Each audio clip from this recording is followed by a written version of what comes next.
Setiap yang berdomisili di bumi pasti nanti panen semuanya akan apa? Rusak atau akan apa? Hancur atau musnah. Itu enggak ada pengecualian sama sekali. Tapi kemudian selalu ada problem am. Problemnya begini.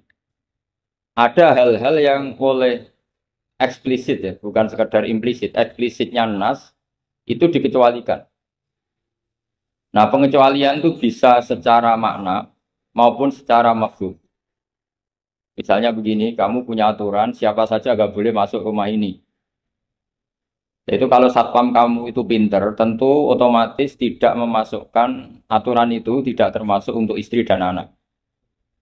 Nah, nanti nggak boleh terus satpamnya bilang anaknya mau masuk, jangan. Kata bos saya siapa saja, kamu termasuk siapa saja.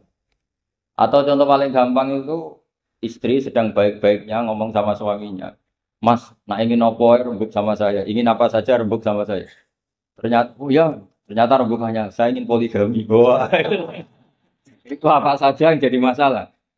Padahal kalimatnya kalau ingin apa saja rembuk dengan saya. Kira-kira kalau inginnya seperti itu, kira-kira masalah apa enggak? Geger kan? Nah itu termasuk apa saja apa enggak? Apa saja. Cuma yang itu jangan. Nah itu ada analisis ulama, sehingga analisis ulama itu mengatakan begini. Fama min amin illa wa yatakhayyalu fihi takhsisu. Saya ulang lagi ya. Fama min amin illa wa yatakhayyalu fihi takhsisu. Enggak ada lafaz am kecuali kebayang ada taksisnya, kebayang ada pengkhususan. Karena ya otomatis kayak tadi misalnya sampai tak bilangin siapa saja nggak boleh masuk rumah saya. Tentu itu ada koridor hukum baik yang difahami secara implisit maupun secara tatanan sosial bahwa itu tentu maksudnya itu orang lain. Jadi kalau gurunya, orang tuanya, anaknya, istrinya tidak akan masuk kaidah itu. Misalnya ya ayyuhalladzina amanu la tadkhulu buyutan nabiyyi illa yudana lakum. Wahai orang-orang yang beriman jangan masuk rumahnya Nabi kecuali dapat izin. Tentu ayat itu bukan untuk Sayyidah Aisyah, bukan untuk Hasan Husain, bukan untuk Sayyidina Ali, bukan untuk Sayyidah Fatimah karena mereka orang-orang yang otomatis boleh keluar apa? Makanya itu nggak gampang ya, menyimpulkan hukum dari Al-Quran nggak gampang. Misalnya gini, wa ahallallahu bai'a, Allah menghalalkan jual beli. Tentu nggak pernah kebayang termasuk di situ adalah jual beli narkoba, jual beli yang menipu, jual beli yang merugikan orang. Jual beli ini contoh yang parah lagi ini, provokator ini. Jual beli wong wedok lah. Nah, nggak bisa kamu nerjemah gini, Allah menghalalkan jual beli apa saja. Karena apa saja ini bahaya untuk kasus-kasus yang diharamkan Allah Subhanahu. Nah, pengecualiannya gimana caranya? Pengecualian cara berpikir gini, yang dihalalkan Allah pasti yang jadi terjemahnya Allah menghalalkan jual beli yang jadi makanya disebut di sini fama min amin illa wa yatakhayyalu fi taksis. Tidak ada am kecuali prakteknya tetap ada taksis. Misalnya gini, as-sholatu khairun mawdu'un fa'aksir aw aqillah. Sholat itu selalu baik. Maka silakan kamu memperbanyak sholat atau pas-pasan aw aqillah. Ini sholat sunat. Tentu itu mengecualikan sholat setelah subuh sampai matahari terbit dan setelah asar sampai matahari terbenam. Padahal itu juga sholat, tapi dikecualikan dari yang disyariat, Misalnya Nabi zaman Sugeng sering ngendikan kamu boleh sholat di belakang siapa saja yang Muslim. Tentu mengecualikan nggak boleh seorang perempuan imami seorang laki-laki. Padahal perempuan juga orang Muslimah. Maka di sini ada trauma ya, ada trauma dari ulama sampai nggak mau belajar kaidah. Cari hukum-hukum yang detail, ibarat pasal-pasal kenegaraan ya sampai detail-detail ayatnya, penjelasannya. Karena kalau kaidah umum itu pasti repot. Misalnya sampai mengartikan Pancasila, sila ketiga itu persatuan Indonesia. Kan katanya harus sama, pilihan presidennya harus sama. Karena kalau beda namanya tidak persatuan. Ya tidak bisa seperti itu karena kalimat itu pasti bias. Nah, makanya fama min amin illa wa yatakhayyalu fihi takhsisu. Tidak ada am kecuali ada taksis. Di sini dicontohkan hurrimat alaikumul maita, diharamkan pada kalian makan bangkai. Kamu tahu maknanya bangkai? Bangkai adalah hewan yang mati tanpa didakatin syar'iyyin, apa? Tanpa penyembelihan secara syar'i.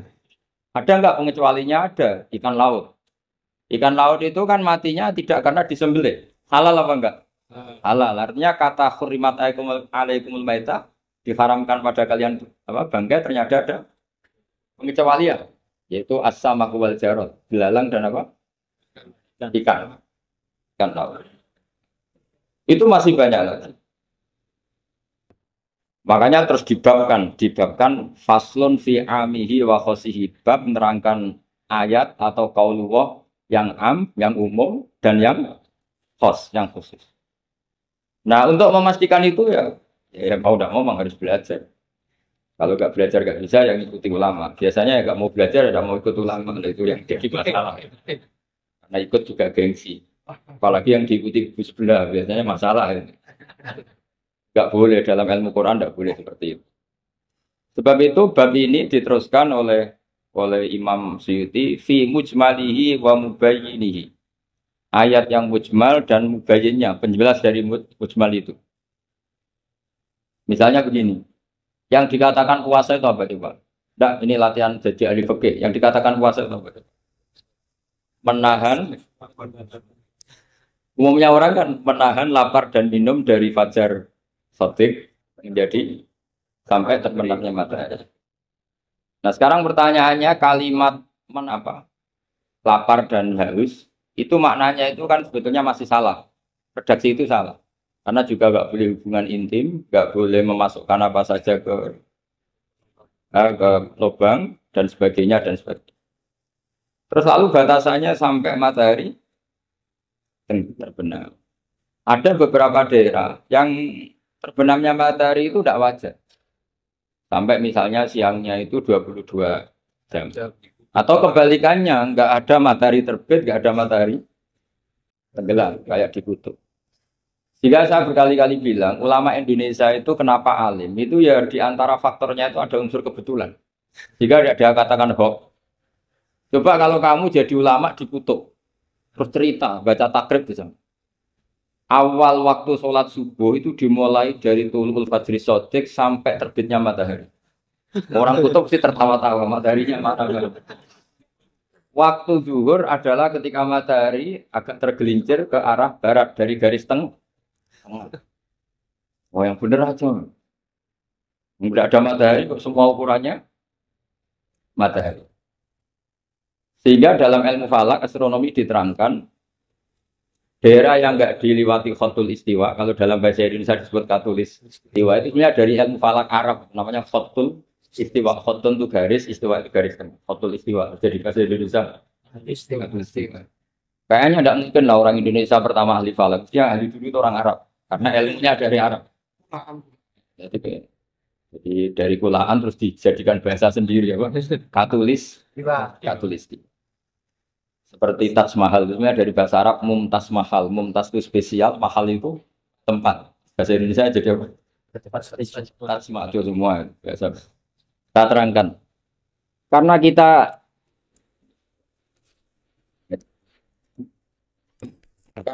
ngaji di Indonesia. Kebetulan Indonesia termasuk daerah di riwayat apa? Katulistiwa. Sehingga waktu kita normal, kerannya ya 12 sama berapa? 12.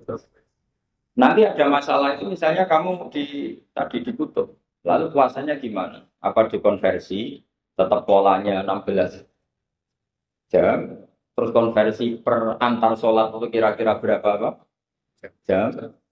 Kalau saja misalnya kamu sudah zuhur jam 12, ya trennya asarnya ya jam 3. Kan nggak mungkin habis zuhur jam 12, asarnya jam 1. Karena polanya tafawutnya antara zuhur dan asar itu 3 jam. Setelah zuhur sama asar sama maghrib polanya juga 3 jam. Maka yang seperti ini mau tidak mau harus ada pengecualian. Ketika Rasulullah misalnya ngendikan waktu asar itu khina yakunu dilusya mislahu terus wakolilan gitu. Waktu asar dimulai dilusya mislahu. Jadi kalau sesuatu 1 meter, gayangannya 1 meter. Nah pas lebih sedikit itu berarti sudah waktu Asar kan gitu ukuran dulu kan nggak pakai jam. Ya. Terus habisnya waktu asar setelah matahari terbenam. Tentu dawuhnya Nabi seperti itu momentumnya di mana? Di daerah yang dilewati Khatul Istiwa. Karena yang tidak dilewati Khatul Istiwa tidak mengalami ada matahari terbit, terbenam, dan zawal selesai. Makanya tadi izma min amin illa wa yatakhayyalu fi takhsis sudah ada tidak ada kaidah umum kecuali sebetulnya pasti ada khusus. Ya kayak tadi. Mas kita pengen nopo tak dukung. Wah, tentu kalau aku pengen wayo, tak kepala mau minum. Padahal kalimatnya apa? Apa saja. Tapi jangan lagi-lagi tentang itu. Kamu nggak bisa bantahkan apa saja. Udah seorang goblok kepahaman kan itu malah masalah besar. Sehingga di Quran itu selalu ada seperti itu. Misalnya ya sama lah misalnya, nikahi perempuan siapa saja yang kamu cintai. Ya tentu cinta yang kamu cintai itu tidak memasukkan ibu dan adik. Karena itu mahram apa? Pasti ada, orang pasti paham. Boleh menikahi perempuan siapa saja yang kamu cintai, asal muslimah, asal sholat. Secara kaidah asal muslimah, asal sholat kan memasukkan ibu dan saudara kandung atau adik kandung. Tapi kan nggak kebayang dalam nikah seperti itu. Jadi otomatis ada istisna. Makanya ini perlu dicatat ya. Makanya jangan sering dalil ayatnya begini berarti memasukkan apa saja tidak bisa. Izma min amin illa wa yatakhayyalu fihi takhsis. Enggak ada ayat umum kecuali prakteknya ada takhsis, ada kekhususan. Jelas ya? Apa saja? Misalnya gini, bohong itu haram. Ya pasti tidak semuanya. Ada bohong itu wajib. Ada perusahaan sama begal mau diperkosa, terus sembunyi di rumah kamu. Kamu wajib jujur apa wajib bohong? Wajib jujur apa wajib bohong? Wajib bohong. Kalau kamu jujur namanya kebodohan. Pak, cawe itu mau monggo temriki kalau jujur. Itu tidak jujur, itu goblok gitu. Ya ingat ya kaidahnya izma min amin illa wa yatakhayyalu fihi takhsis. Sudah itu aja dihafalkan, nanti sudah pinter sendiri. Apa? Izma min amin illa wa yatakhayyalu fihi takhsis. Juga ada kaidah umum kecuali di situ tersimpan taksis atau aturan-aturan khusus yang terkecualikan. Itu pasti itu otomatis. Karena nggak kebayang bahasa itu mewakili semua itu nggak kebayang. Misalnya ada pembantu mesti dibilangin gini sama penyalurnya, ya kalau disuruh majikan apa saja turutin ya. Disuruh ngelayani saja apa turutin, terus ngelayani diranjang ya, takut balam wa minamin. Tetap nggak bisa, kayak lafat itu nggak bisa. Kalau majikan kamu ingin apa saja turutin, tentu tidak memasukkan hal-hal yang dilarang. Itu juga misalnya mahasiswa, sama dosen nurut, ya, perintahnya apa saja, ya apa saja yang dibolehkan, maksudnya bukan apa saja secara bebas. Nah itu di Quran juga gitu, kalau ada ayat apa saja, sebenarnya sih pasti ada apa? Taksis, ya jelas dari mamin amin, ilawaya takhayyalu fihi taksis. Sehingga susah sekali cari umum yang tetap maknanya. Sekarang misalnya pertanyaannya lagi, ini ada beberapa kaidah. Qad yaqa'u tabyin muttasilan nahu minal fajr. Ba'da qawli al-khaytul abyadu minal khaytil aswad. Ini lebih susah lagi. Lebih banyak gini. Di Quran itu ada beberapa lafaz yang maknanya itu tidak semestinya. Saya ulang lagi, di Quran itu ada beberapa lafaz yang maknanya itu dari awal tidak semestinya. Nah, tidak semestinya ini oleh ulama ahli sastra Arab, ahli balaghah kalau dalam bahasa Arab disebut tasbih, apa? Tasbih. Jadi kalau orang Arab, sebelumnya ya sama, orang Arab, orang Indonesia sama dalam pemaparan sama. Kalau Zaid itu agak ganteng, yang gantengnya agak. Itu orang Arab bilang itu Zaidun kal qamar. Zaid itu ibarat rembulan. Tapi kalau ganteng sekali dan susah ditandingi, itu orang Arab akan bilang Zaidun qamarun. Zaid itu rembulan. Kitab Madaih, kitab-kitab yang memuji Nabi itu disebut anta samsun, anta badrun. Engkau ibarat matahari, engkau ibarat rembulan. Itu ada tasbihnya, kata seperti dibuang. Apa kata seperti dibuang? Sama di Indonesia juga sama. Kalau orang ahli orasi ilmiah yang ketika orasi itu kendel sekali, apalagi zaman revolusi, Ketika ada orasi yang menggelegar disebut singa podium. Tidak seperti singa, tapi langsung dikatakan singa podium. Itu ada tasbih, namanya dalam bahasa Arab disebut apa? Tasbih. Nah problemnya ada beberapa ayat yang dari awal Allah menggunakan itu tidak untuk makna semestinya, tapi untuk apa? Tasbih. Tasbih itu ya tadi hanya menyerupakan berhubung sesuatunya detail, ada tasbih, kata seperti itu dibuat. Misalnya gini, inna min azwajikum wa auladikum aduwwal lakum. Istri kamu, anak kamu itu musuh kamu. Oh, itu kan ngeri, masa anak sama istri dikatakan musuh. Nah, tentu itu ada proporsinya. Ketika anak istri kita tidak menopang kesalehan kita, tidak menopang ketaatan kita, maka perilakunya sebagaimana musuh. Tapi ketika mereka baik, benar-benar baik, kata Nabi, sebaik-baiknya pemberian dari Allah dan sebaik-baiknya mata udinya adalah al-marhatus solihah, wanita yang solihah, yang membantu kamu menjadi orang baik.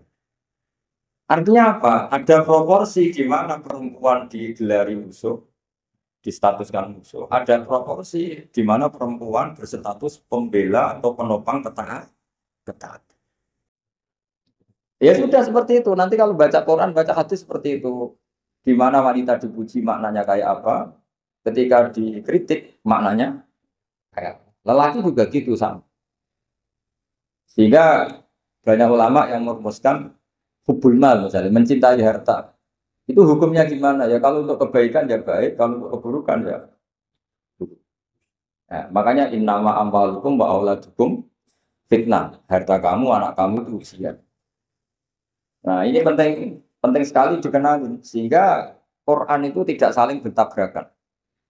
Ya, Quran tidak saling bertabrakan. Di ayat ini perempuan dipuji, di ayat ini perempuan dikritik. Misalnya tadi inna min azwajikum wa auladikum aduwwal lakum, tapi ada ayat fasholihatu qanitatun hafidhatul lil ghaibi bima hafidha. Perempuan itu luar biasa, penjaga kedamaian, penjaga kehormatan.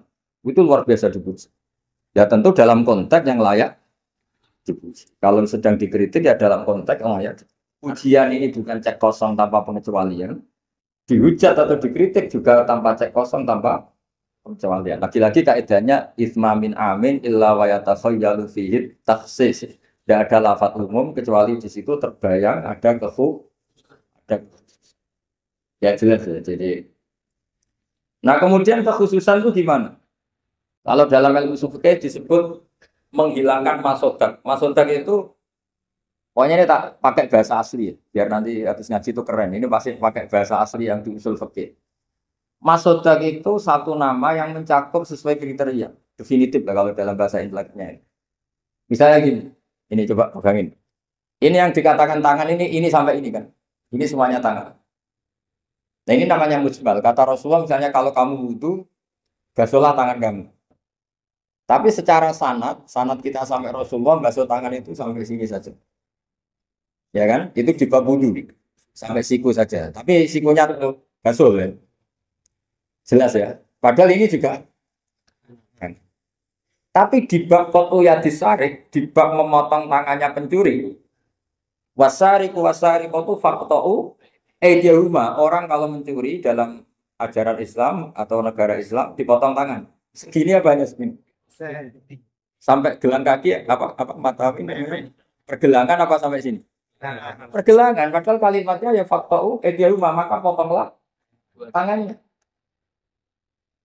Tapi ternyata di bab potong tangannya pencuri di negara Islam hanya pergelangan, tapi di wudu sampai sini. Lalu kalau mau tanya ukurannya apa, Gus? Ya ukurannya ngaji tadi. Ukurannya ngaji mah nggak bisa dijelaskan. Kalau nggak paham jangan protes terus. Ya sudah seperti itu.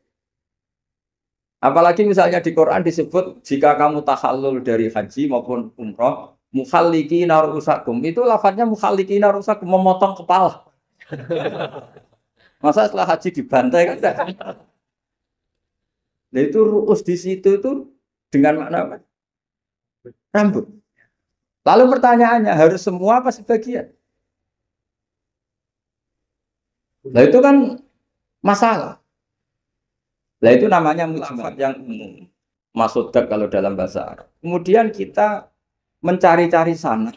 Saya ulang lagi, kita mencari-cari sanad sampai Rasulullah dulu beliau maknanya kayak akhirnya ternyata Rasulullah kalau tahallul ada yang gundul, pelontos, didoakan sampai 3 kali. Allah marhamil muhallikin. Sahabat pada usul. Wal muqassirin ya Rasulullah.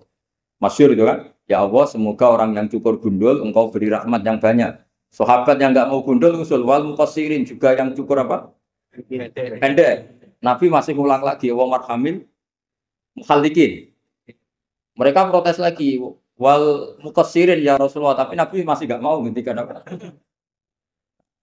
Terus baru ketiga sudah disebut, baru yang terakhir bilang apa? Wal muqassirin juga yang cukur pendek. Lalu pertanyaan apa?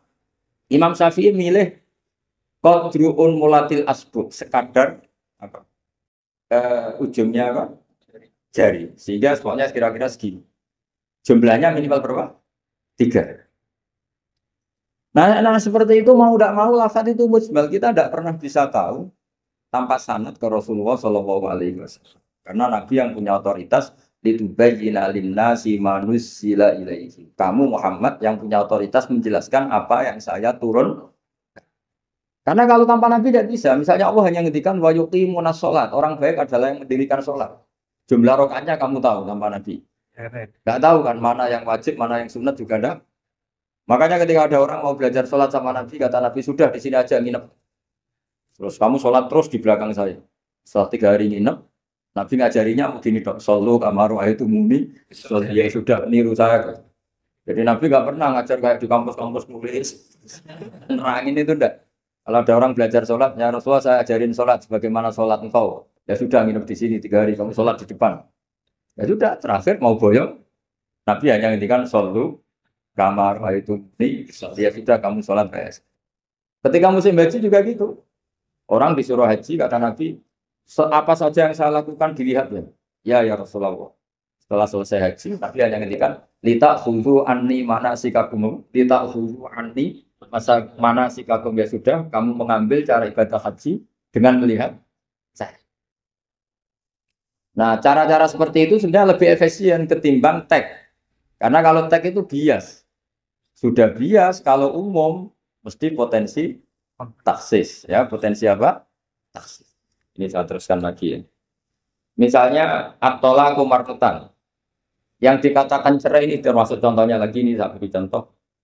At-thalaqu marratan, talak itu ada 2. Itu benar apa salah? Di Quran loh. Talak ada 2 benar apa salah? Cara fikih salah karena menurut fikih talak 3.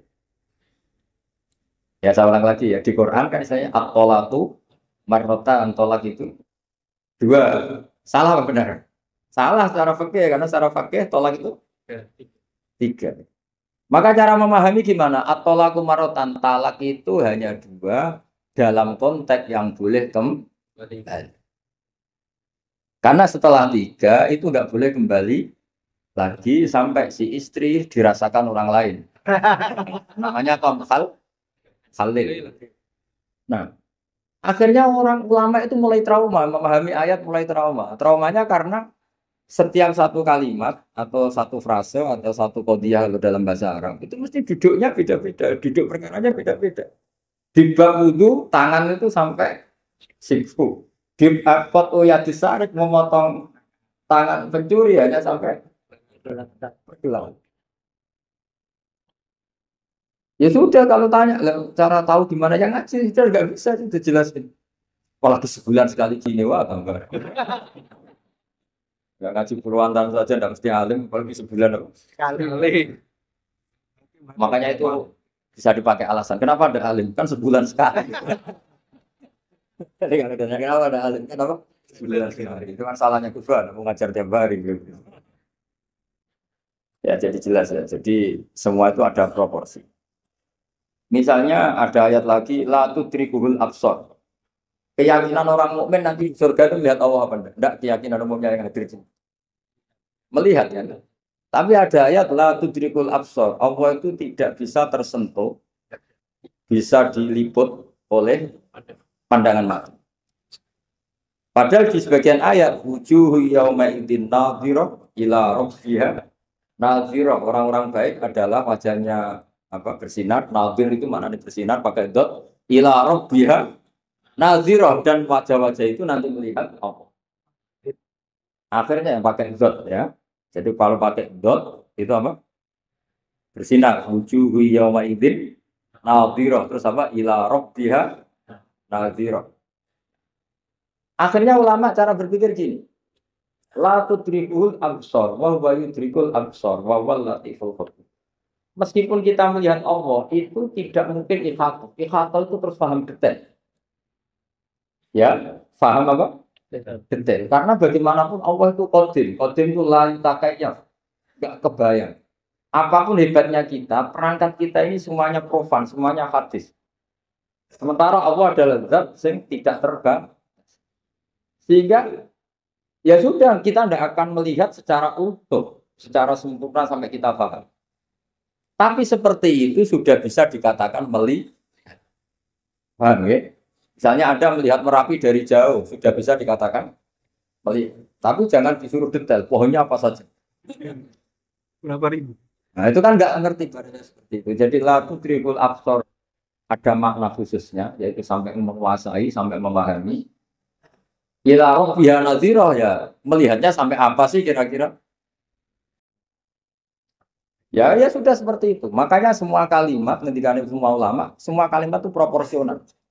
Kamu bilang mencintai istri, sama ibu ya bilang mencintai, sama teman yang kamu cocok ya mencintai. Lalu makna mencintai itu gimana tuh Pak? Mencintai ibu ada maknanya sendiri, mencintai istri ada maknanya sendiri, mencintai simpanan ini yang repot. Itu maknanya juga sendiri lagi. Mencintai teman sendiri lagi. Mencintai uang maknanya ya semuanya dengan kata mencintai. Misalnya orang mukmin disebut walladzina amanu asyaddu hubbalillah, orang mukmin itu sangat mencintai. Kalau mencintai Allah itu dengan mencintai manusia itu beda. Aturannya juga beda. Kata para ulama, kalau Allah itu suka kalau dimintai. Tapi kalau kamu mencintai seseorang, kamu sering minta, wah itu taqabbalallahu minna. Jadi Allah itu suka apa?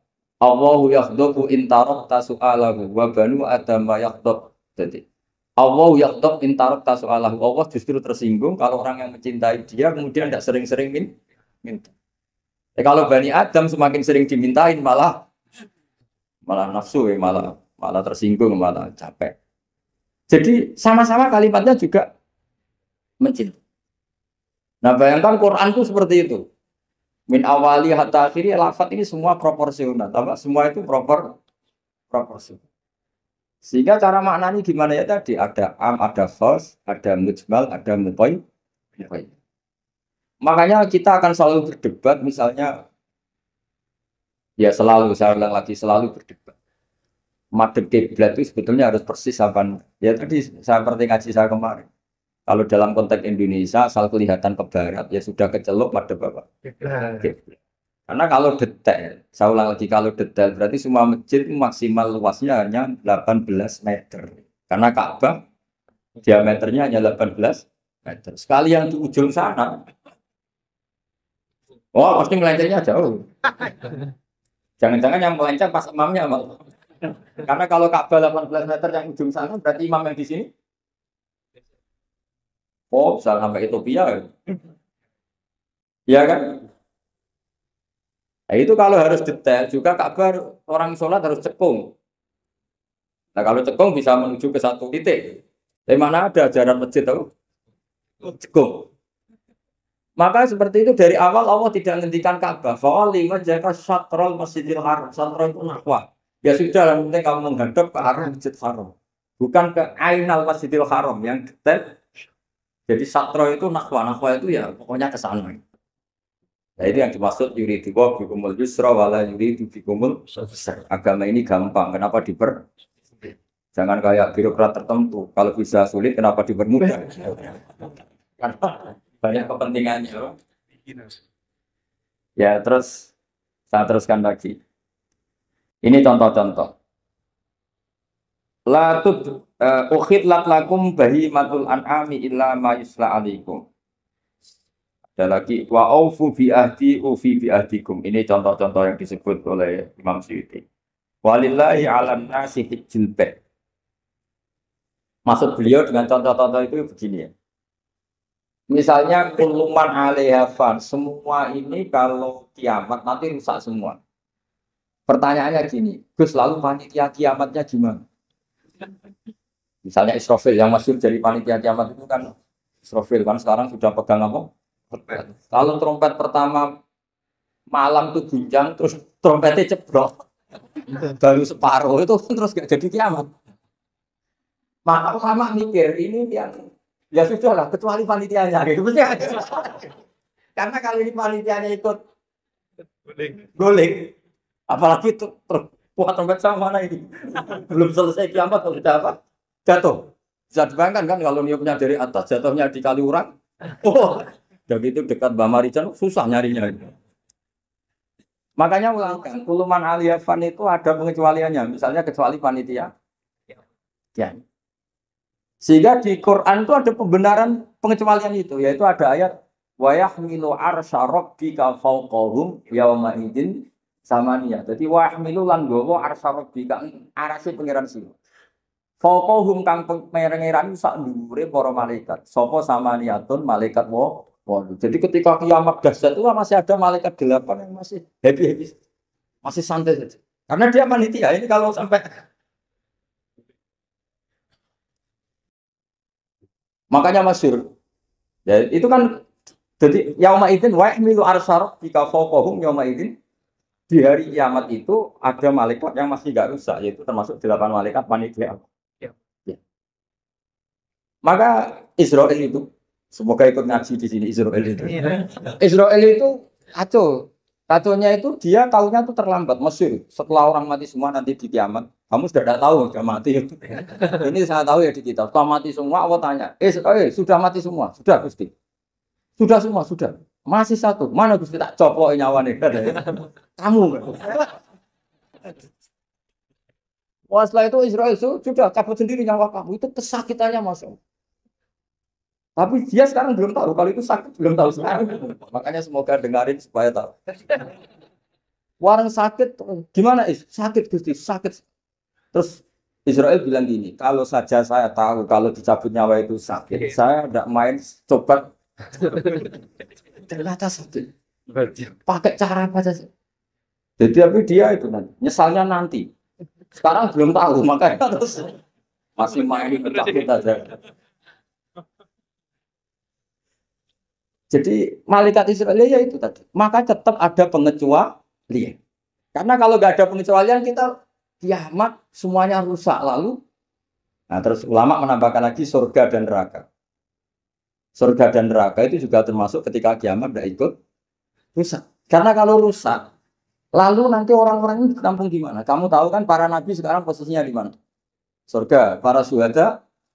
Kalau ini ikut rusak, konstruksinya kan kacau semua. Jadi para syuhada, utamanya para nabi kan dijamin sudah di surga sekarang, enak-enakan, serba nikmat. Kemudian ada kiamat, gempa hancur lagi. Berarti kalimat surga enak-enakan kan keliru. Maka ada pengecualian lagi, termasuk surga dan itu fama min amin illa wa yatakhayyalu fihi khasis. Ya, jadi makanya ini pentingnya ngaji ulumul Quran ya. Bagaimanapun UI itu didirikan para ulama. Mulai dari ulama NU, Muhammadiyah semuanya. Itu yang mendirikan ya Ki Haji Wahid Hasyim, Mas Mansur dari Muhammadiyah semuanya.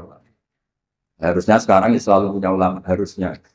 Kalau tidak bisa harusnya ya akhirnya kontrak ulama lucu kan.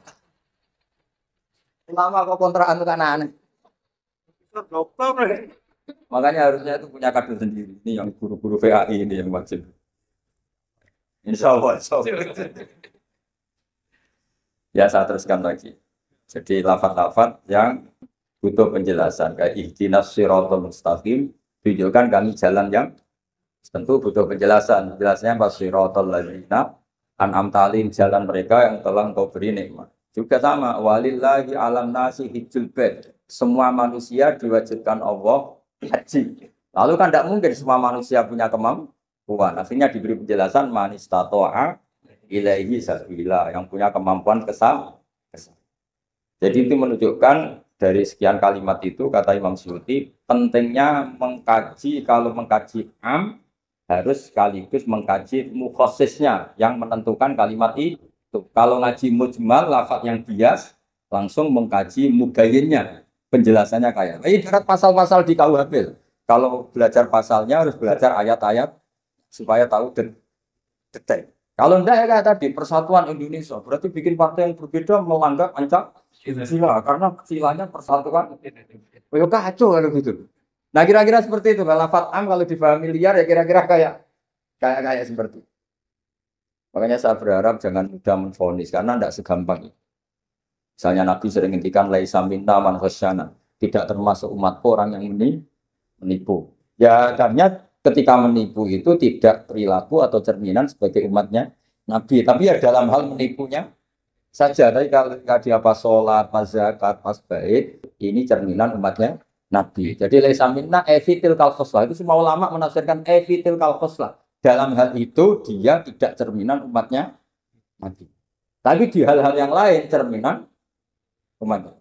Karena tetap fama ya'mal mithqala dzarratin khairan yarah wa may ya'mal mithqala dzarratin syarran yarah. Artinya yang baik ya baik berarti cerminan umatnya Nabi. Misalnya kayak orang tukang nipu.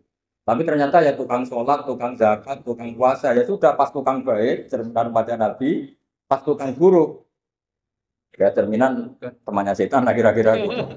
Tapi jangan langsung wah sudah ini setan tok ya keliru kamu. Dia kan punya sisi baik. Ya sudah seperti Quran saja. Baik ya roh, syarron ya roh. Artinya semuanya ada catatannya sendiri. Fama ya'mal mithqala wa may ya'mal mithqala dzarratin. Ini saya baca lagi ya. Qala Ibnu Hassor minan nasi man ja'alal mujmal wal muhtamil bi iza'i syai'in wahid. Qal was-shawab annal mujmal al-lafdu al-mubham alladzi la yafhamu al-muradu min.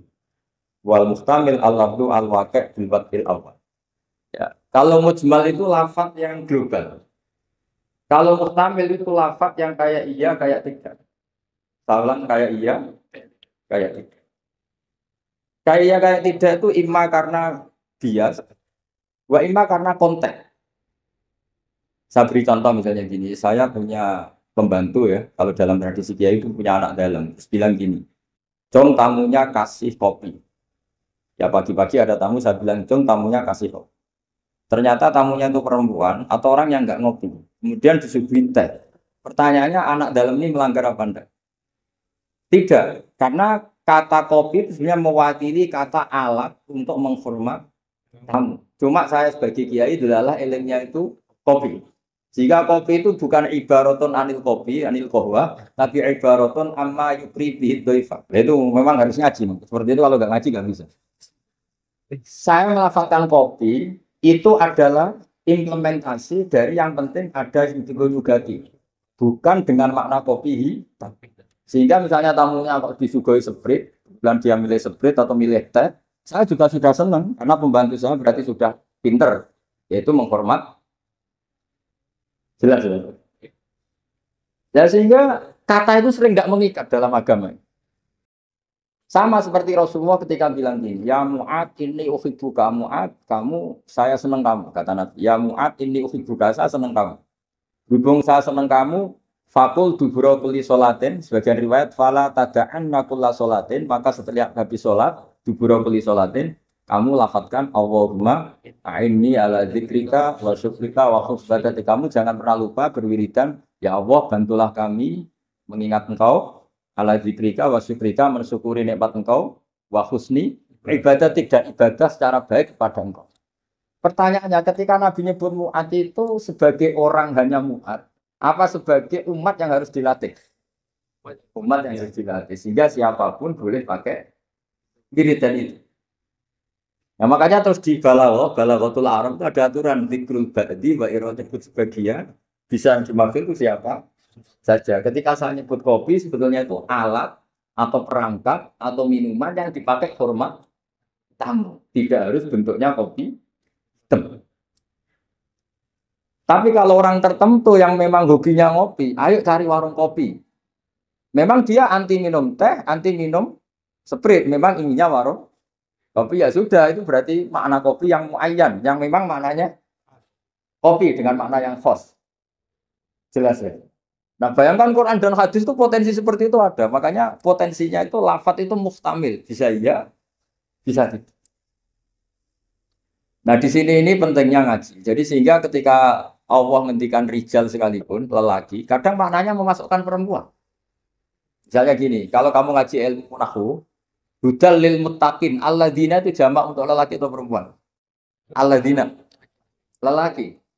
Tapi Quran itu untuk lelaki, tok apa lelaki dan perempuan? Dua-duanya. Tapi Allah ngendikan alladzina yu'minuna, bukan allai yu'minna, bukan pakai redaksi perempuan. Karena yang dimaksud lelaki adalah umatnya Nabi. Ya sudah, kalau umatnya Nabi ya semuanya umatnya. Tapi ada beberapa lafaz yang memang maksudnya lelaki, yang satu maksudnya perempuan. Caranya tahu itu ya laki-laki haji. Ya sudah, nggak ada jawabannya, memang harus ngaji. Nah, itulah di Quran tuh banyak ada lafaz mujmal, ada lafaz mustaqil. Saya beri contoh lagi bab zakat. Ini yang paling pokok bab zakat karena ini terkait fikih. Rasulullah itu menzakati tamernya. Tamer itu kurma. Ya, tamer itu maknanya apa? Itu oleh semua ulama fuqaha, semua ahli fikih dunia mengatakan makanan pokok. Jadi yang wajib dizakati itu tanaman makanan pokok. Karena apa? Ya kalau nuruti sunnah Rasul persis, orang Indonesia wajib zakat. Karena Nabi hanya menzakati kurma. Di Indonesia enggak ada. Ada jagung, ada beras. Iya, enggak ada. Jadi ketika Nabi mengatakan tamer, saya ulang lagi ya, ketika Nabi mengatakan kurma, maknanya apa? Zakatilah sesuatu yang sebagai makanan pokok, makanan khas atau makanan pokok daerah itu. Sehingga kita yang menzakati padi, paham ya? Orang tertentu kan? Tuh. Sama seperti penuhi tamu sarungan. Ternyata sarungnya itu basah. Wah, daripada basah katokan cekak ya tidak seperti itu. Sarung adalah ibaratun pakaian yang dianggap sopan dalam tradisi santri.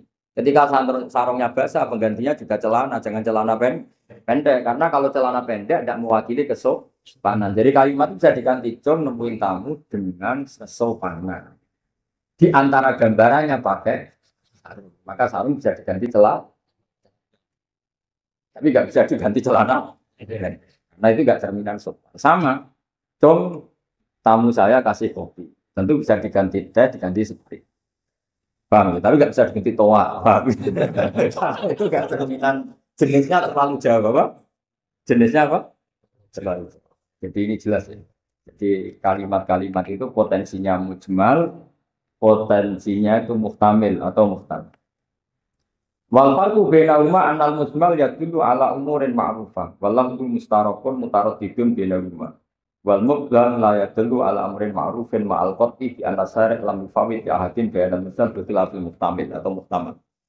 Jadi ya seperti itu semua. Saya contohkan yang gampang itu yang fikih saja. Misalnya orang disuruh sholat. Sudahlah kamu sholat saja. Ya tentu kalau waktu zuhur pikiran pertama itu ya sholat zuhur. Kalau waktu asar itu ya jangan pepeh kalimatnya dong kamu sholat. Waktu zuhur sholat apa saja. Qobliyah masjid atau tahiyat. Yang penting kan sudah sholat. Jadi semua kalimat itu pasti proporsi. Ya semua kalimat itu pasti apa? Proporsi. Sehingga pertanyaannya secara fikih, kalau kita harus madhep kiblat dan sholat harus bergantung matahari, maksudnya Nabi ya tentu daerah-daerah yang ada mataharinya. Maka kalau yang nggak ada mataharinya, ada ketentuan lain yang nanti ikut menginduk yang ada matahari. Karena setiap hukum pasti ada muqtadal hal, ada proporsi.